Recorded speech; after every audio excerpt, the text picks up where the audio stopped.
My husband and I, we bought a home at the end of 2022, probably one of the worst times to get a home with all the rising interest rates in a market that was at the peak of high demand. So lots of people trying to buy homes, lots of people trying to sell homes, all the prices going up and down, and then of course the interest rates just kept skyrocketing.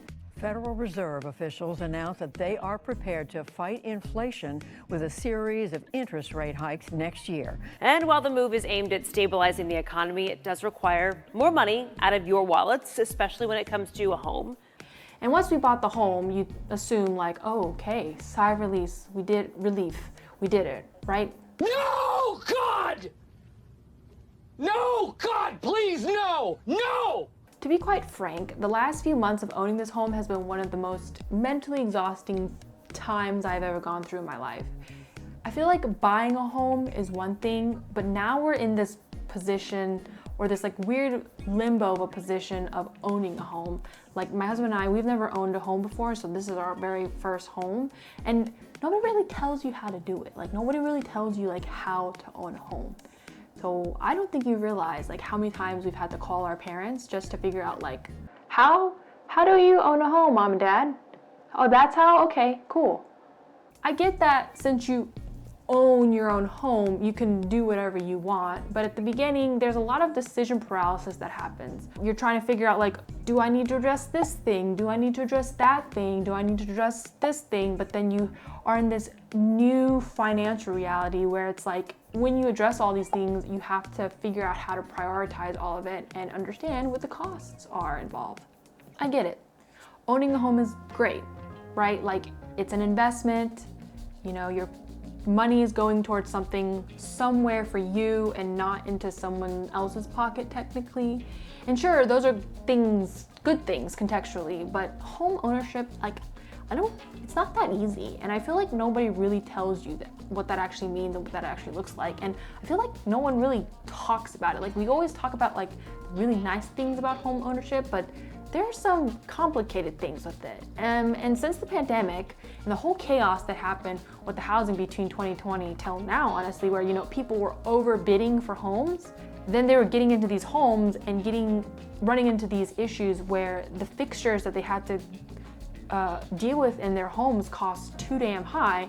And so with that phase that happened, I feel like it brought some of the complicatedness of home ownership to light. It begs me to ask the question, why don't we actually talk about home ownership like more and what it actually means and all the potential unexpected responsibilities that come with it? For us, my husband and I don't think we comprehended that new level of responsibility you enter and a whole new set of challenges you don't consider when renting. And I'm not only talking about financially, because I feel like we always talk about like the financial implications, but there's also just a lot of emotional implications as well. Like if I've learned anything, if everything goes right, you're responsible for it. But that also means if everything goes wrong, you're also responsible for it. Lately, we've uncovered a lot of surprises the previous owners left. They hadn't uncovered or, you know, thought they fixed, or maybe they just decided they didn't want to disclose certain issues and they really just cut corners doing certain things. And we're uncovering a lot of like questionable workmanship around the house at this moment. And weirdly enough, you somewhat empathize with them because through this whole discovery process, you begin to uncover how much everything costs. It's very, very expensive.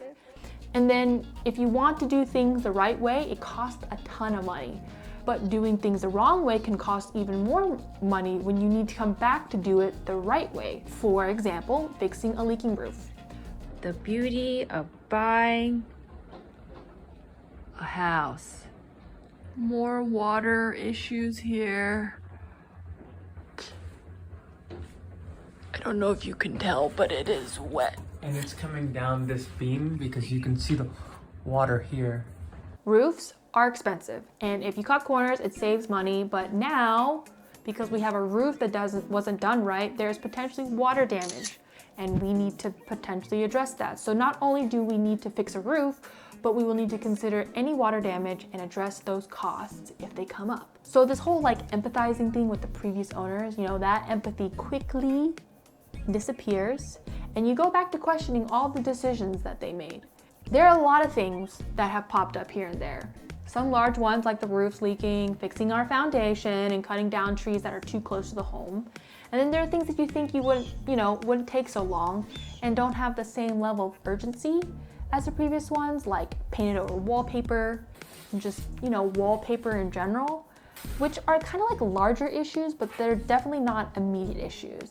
And then we've also run into things like improperly installed light fixtures and really weird things like light switches underneath door trims. Like, who would have thought we would run into that? But like, here we are. All this stuff that is happening, it either costs a lot of DIY time, lots of money to hire people, or both, honestly, regardless of what route you go down. One of the things I'd like to note is that price ranges that you work with in house stuff, like the range of prices you start working with is much larger, and they start in the thousands. So something that is like $1,600 would be considered cheap, while something like $16,000 is the larger, more expensive direction. And of course, it depends on what's getting fixed or updated. I essentially had to recalibrate a little bit when I realized that at one point, when my husband and I were talking about something we needed to address, I thought $3,000 for a fix for something was cheap in comparison to the other quotes we were getting for something like reaching up to the 10,000s at one point. Matt Diabella posted a video about this a while ago. He called the true cost of buying a home. Him and his wife, they recently bought a home in Sydney, Australia, and I remember watching that video and thinking to myself, like, this is a vibe, because I couldn't agree more with the feelings and the realities of some of the things that they are or were going through. When you're going through this purchasing process of buying a home, you're trying to mitigate having to spend like any more money when you finally close on the home, or you're trying to spend the least amount of money possible once you finish buying the home, usually, or at least, the least amount of possible. The reality though is, especially if you buy an older home, and our home was built in the 1980s, you kind of have to plan for the inherent updates that come with old homes. So the probability of having more thousands of dollars needed after spending the thousands of dollars for the house can be more immediate than you expected, which was definitely something we ran into. Yeah. It's February, and we've spent a lot of money since we moved in November. Yeah. I have absolutely no idea what the market is like now, and I really don't plan to know what the market is like probably until the next 30 years, or at least until interest rates go down. So at least I can refinance my mortgage. But basically, I deleted all like the home apps from my phone once we bought this home, and I was like, good riddance. I have a home, now I have to figure out how to just like manage my home, essentially.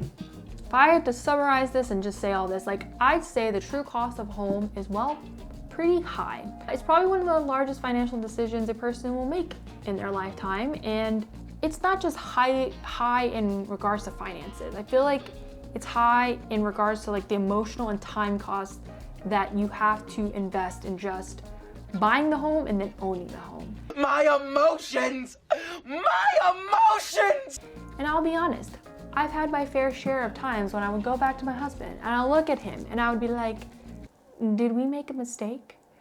And I'll freak out and stuff, and then we just talk about it, and then I level set again and then go back into my backyard and run around with my dog, and after seeing how happy my dog is, things get better. Realistically, and on a more positive note, like, we're really enjoying like our home. We've enjoyed meeting the neighbors. We really like our neighborhood, and we really like the location that we're in. And even with all the stuff that we have to fix and deal with and update, and like hearing birds in our chimney and stuff like that, we have a lot of room to work with, to make this house our own. I don't think this should be discouraging to anyone who's considering a home now or in the future, and I feel like this is just the reality bit. Like, call me a realist if you want it to, but after all of it is said and done, all the good and the bad things that happen, they kind of like level set each other out. And at that point, it's really up to the individual to decide on what they're willing to take on.